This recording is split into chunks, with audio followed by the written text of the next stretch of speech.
Alright, hey guys. So this is my favorite restaurant. It is called The Melt. So they have, I believe, three locations in San Francisco, and they have one in Palo Alto. And they have a few in Southern California as well. They have one in Los Angeles, Irvine, and La Jolla.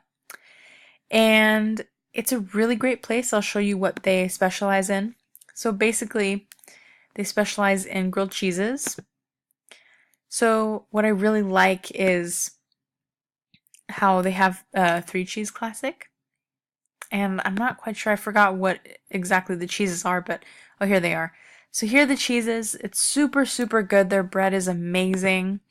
And then if you go back and you look at the salads, if you take a closer look, their salads, instead of regular croutons, they have little grilled cheeses, and it's pretty cute.